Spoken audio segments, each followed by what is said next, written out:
Bismillahirrahmanirrahim. Assalamualaikum warahmatullahi wabarakatuh.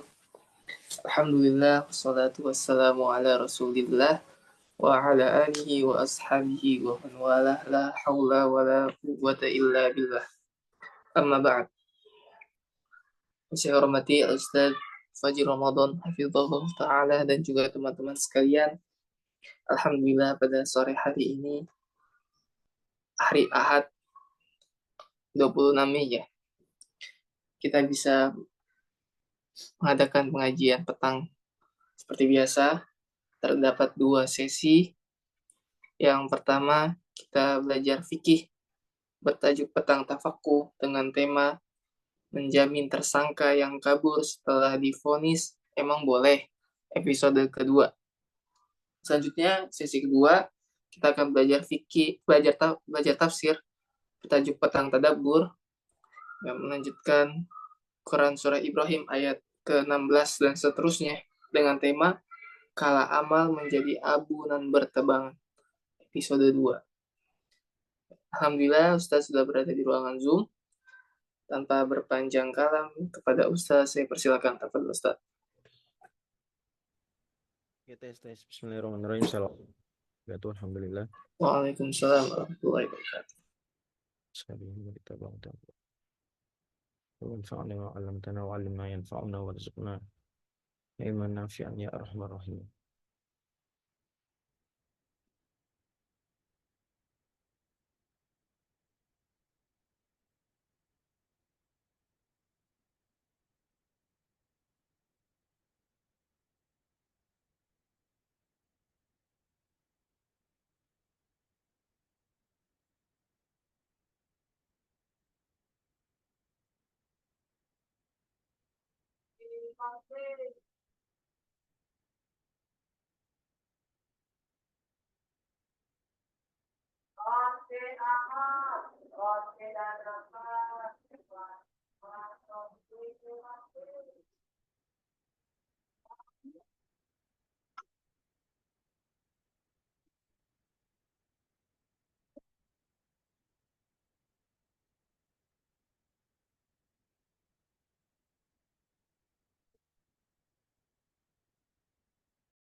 Baik, terakhir kita sudah sampai ke pembahasan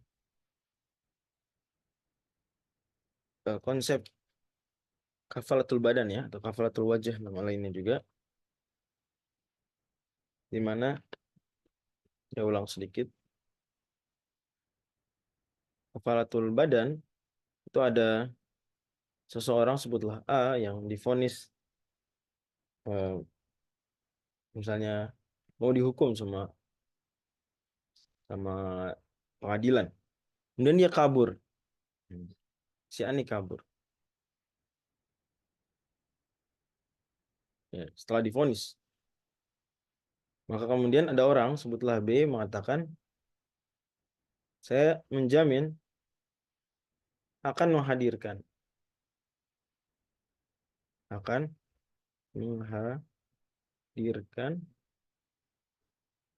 A.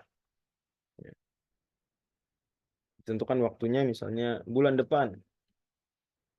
Nah, ini berarti B ya, telah menjadi kafil ya, jadi kafil, telah menjadi kafil. Dan A telah menjadi makful yang dikafili.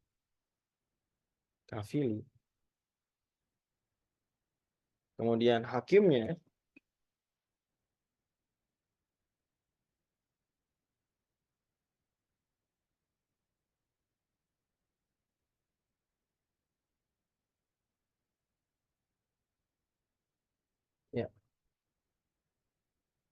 Kita akan lihat.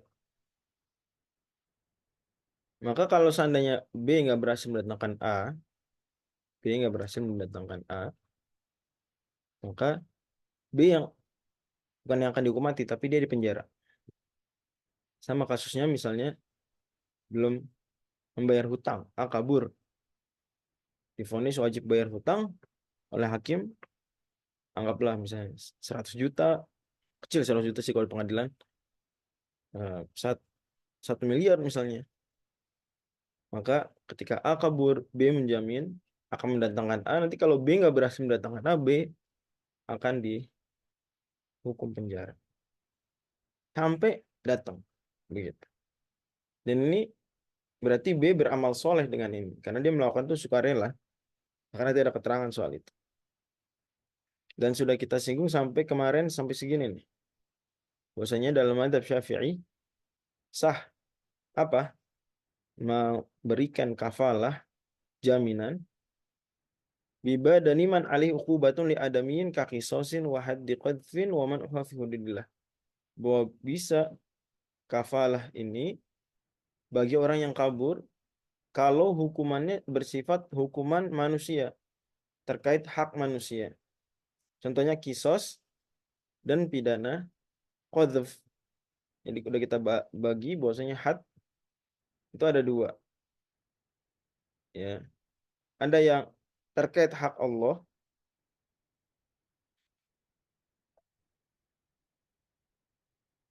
dan ada yang terkait hak manusia. Yang terkait hak manusia di sini disebutkan contohnya kisos. Apalagi had qadhf.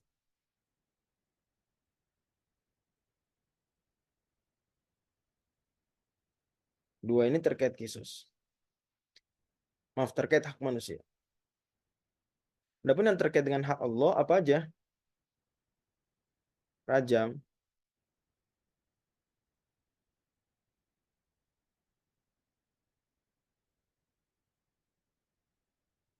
ya dapat pahala, betul. Rajam, kemudian apa lagi? Potong tangan. Cambuk juga sama ya, cambuk 100 kali yang pezina itu juga sama. Masuk sini. Gitu. Kalau yang hak Allah nggak boleh dikafalahi. Kenapa? Karena hukukullah mabniyatun alal musamahah. Hak Allah prinsipnya dibangun di atas pemaafan. Dibangun prinsipnya di atas pemaafan. Jadi kalau dia kabur, ya kabur kabur aja. Pada dasar Allah memaafkan. Ya, perkara beneran Allah nanti di akhirat nggak mau hukum yang bersangkutan itu terserah Allah ya. Tapi kita di dunia kalau ada orang kabur, nggak mau dirajam, nggak mau dipotong tangan, nggak mau dicambuk 100 kali, nggak mau diasingkan setahun, termasuk juga apa? Had mabok, ya, syurbul khamar, lebih tepatnya sih syurbul khamar ya, karena minum khamar meskipun nggak mabok tetap dipidana. Had syurb bil khamri,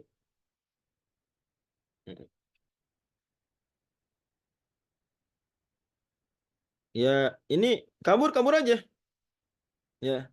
Seperti hadis Nabi SAW dalam Bukhari Muslim, beliau Shallallahu Alaihi Wasallam ketika Ma'iz itu kabur, sahabat kemudian ngejar sampai dirajam, ya, lagi dirajam terus ini Ma'iz datang minta dirajam. Tahu ya Kang Zidan ya kisahnya ya, pernah dengar nggak?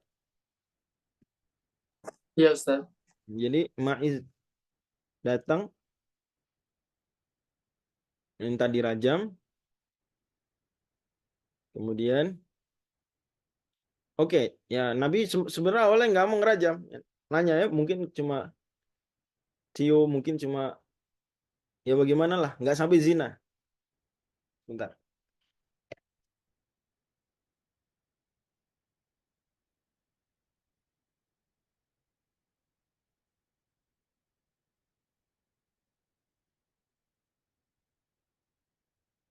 Tapi akhirnya dirajam juga. Nah, pas dirajam, itu dia kabur. Ya, yang rajam kan para sahabat. Nabi nggak yang ngerajam. Terus dikejar sahabat sampai ke padang pasir, dirajam di sana. Dilaporkan ke Nabi, tadi dia sempat kabur. Maka Nabi bilang, kenapa nggak ditinggalkan aja?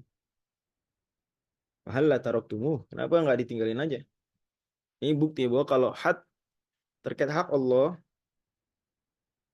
ya itu nggak bisa dikafalahin dan dibangun di atas prinsip maaf.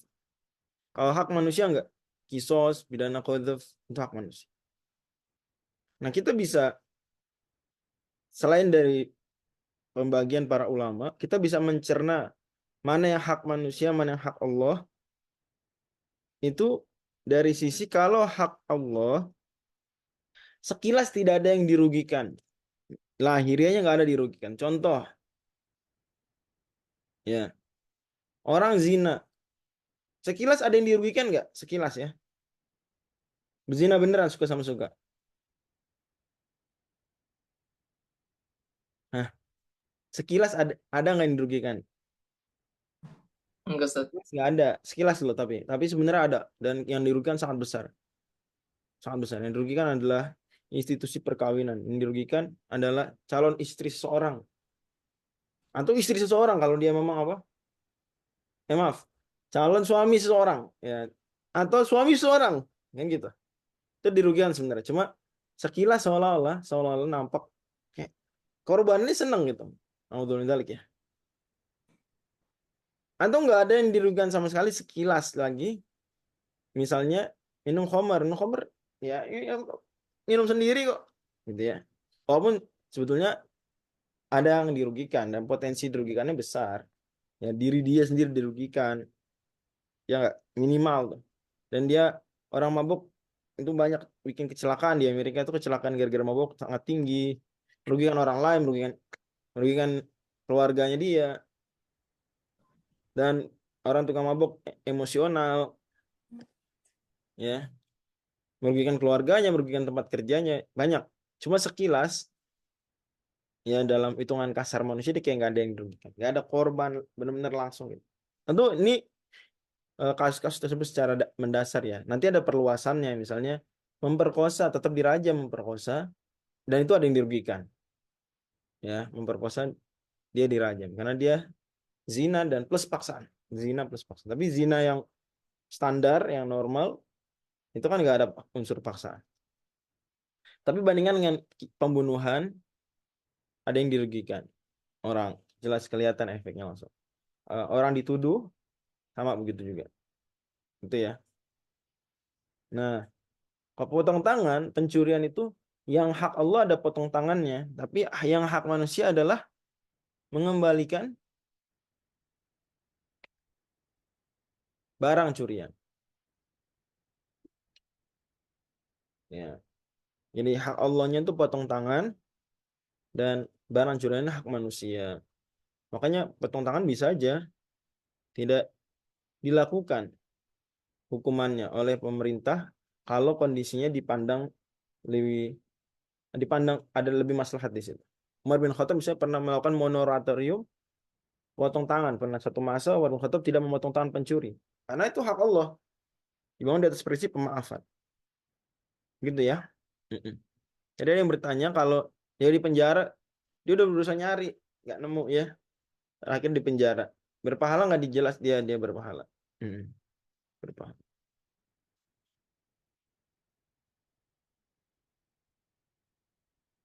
Watasihu bibadani sabiyin wa majnunin wa mahbusin wa ghaibin wa mayyitin liyuhdirahu fayushhada ala suratihi. Dan sah yang dijamin itu adalah badan anak kecil. Jadi ada anak kecil dicari kabur. Bisa nggak anak kecil dikafalahi? Bisa. Orang gila sama. Wa majnunin, orang gila bisa juga. Jadi dia ada orang gila misalnya untuk dipersaksikan. Tuh gimana lah prosesnya di pengadilan itu butuh ini orang gila ini dicari di buron. Ya, atau dicarilah bahasa agak sopan. Nah, bisa aja dia ada orang menjamin, saya jamin akan hadirkan orang gila tersebut. Bisa itu sah. Wa mahbusin atau orang lagi ditahan. Orang lagi ditahan di mana saya akan datangkan misalnya. Itu bisa. Wa ghaibin, orang yang gak ada di tempat, lagi di luar kota misalnya, atau minimal nggak kelihatan lah mana nih orang ini, ngumpet di dalam kota. Mm-mm. Ya,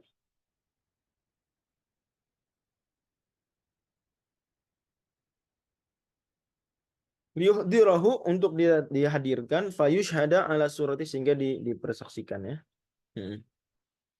Tsumma in ayyana makana taslimi ta'ayyana wa illa famakanuha. Kemudian kalau seandainya ditentukan, ayyana artinya menentukan, makana taslim tempat penyerahan, dan dia bilang saya akan serahkan orang tersebut di tempat X, tempat Y gitu ya. Saya akan serahkan di depan pengadilan, saya akan serahkan di kantor polisi misalnya. Ta'ayyana, maka harus di tempat tersebut. Wa illa, kalau enggak, famakanuha, maka tempat penyerahannya adalah tempat dia mengatakan kafalah tersebut. Makanul kafal. Nah, dia ngomong itu misalnya di rumah dia, saya akan hadirkan. Nggak ditentukan tempatnya. Ya berarti dihadirkan di situ, di rumah.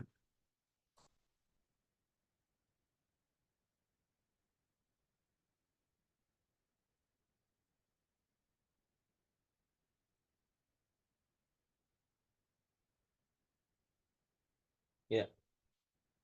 Wa yabra'ul kafilu bitaslimihi fi makani taslimi, dan kafil itu yang menjamin, jika disebut sebenarnya kafil, orang yang menjaminnya itu ya bro, menjadi bebas dari tanggungan kafalah ini kapan? Bitaslimihi, ketika dia menyerahkannya fi makani taslim, di tempat yang dijanjikan. Mm-mm.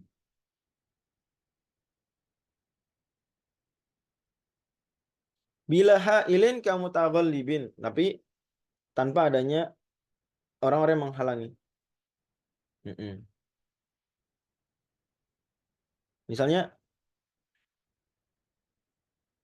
cari ini orang nih, ya dia ada orang di buron, kabur setelah mau divonis kisos, dihadirkan. Nah ternyata dihadirkannya dia datang bawa bodyguardnya ngalangin, bawa pistol. Itu berarti ada hail, ada penghalang. Bila sementara syaratnya baru ya bro, baru yang nggak bebas tanggungan. Kalau dia menghadirkan orang yang dicari, ya si makful, itu tanpa ada yang ngalangin. Tapi kalau dia datang ternyata bawa bodyguard, wah, kalau dia di kisos saya tembak. Nah kan masalah. Kamu tahu kali orang yang bisa ngalahin, yang punya kekuatan power, misalnya, gitu. Jelas ya. Jadi harus dihadirkan dalam kondisi nggak ada yang menghalangi dari mengeksekusi dia atau memberikan persaksian atau sejenis. Dari tujuan dia diminta hadir. Datang tapi boteng. Berhasil, berhasil yang mulia hakim. Saya datengin, saya hadirkan. Tapi datang dia boteng. Siap nembak hakimnya kalau dia apain. Nah kan sesuai nggak dengan tujuan kafalah? Gimana Kang Zidan? Nah, Ya Ustadz, iya ya.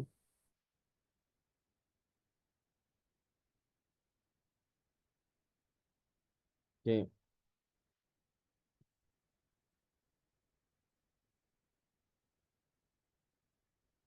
lanjut.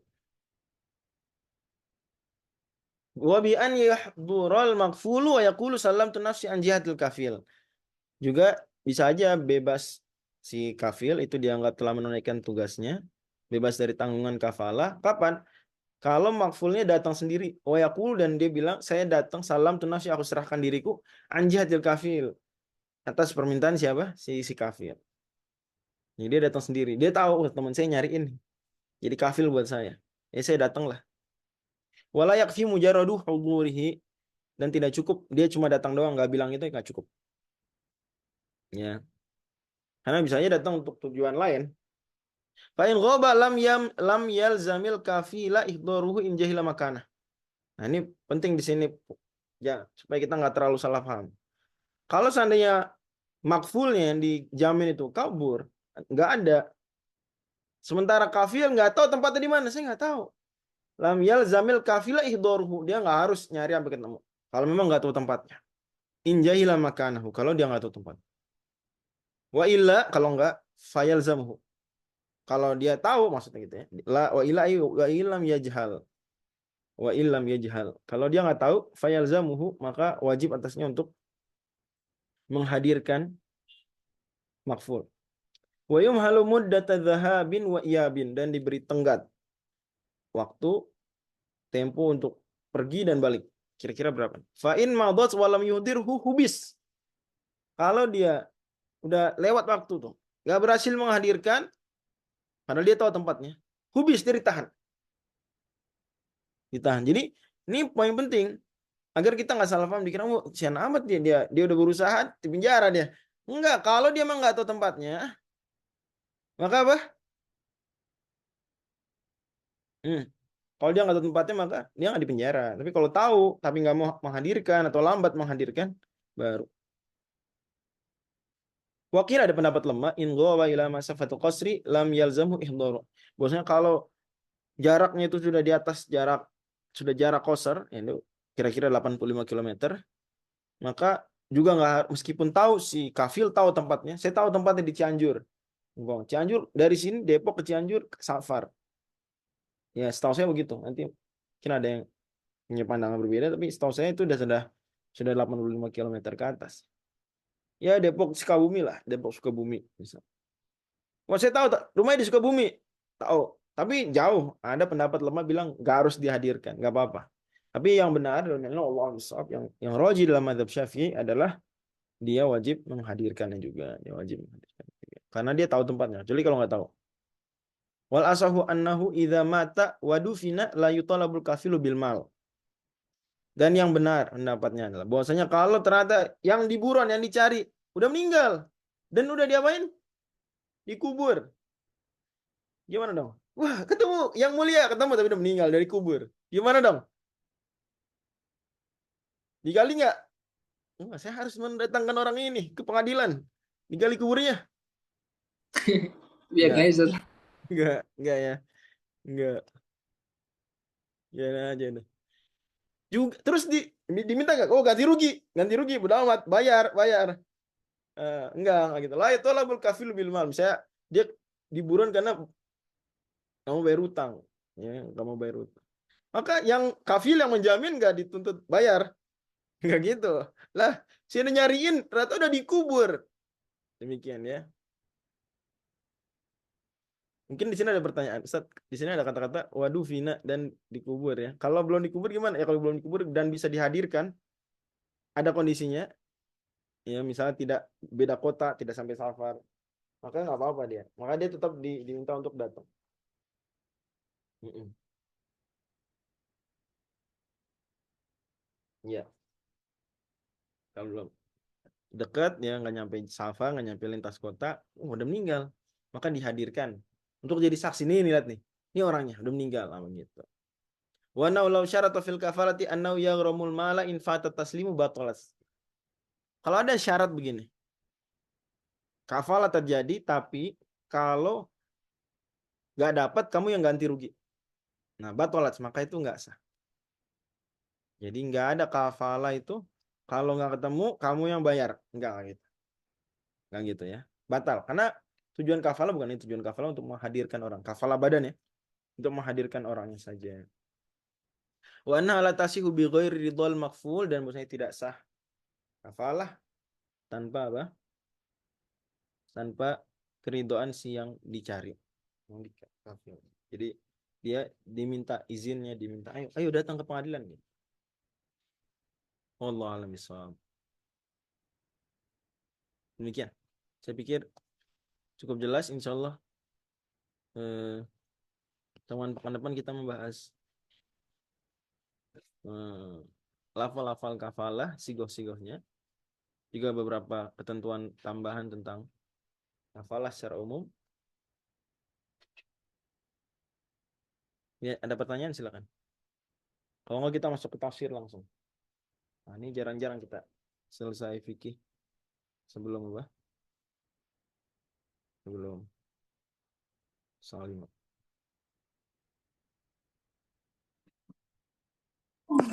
Jazakumullah khairan Ustaz. Yang ingin bertanya boleh langsung chat, kalau nggak ada saya langsung tutup. Jeda sekitar 2 menit untuk beranjak ke sesi berikutnya.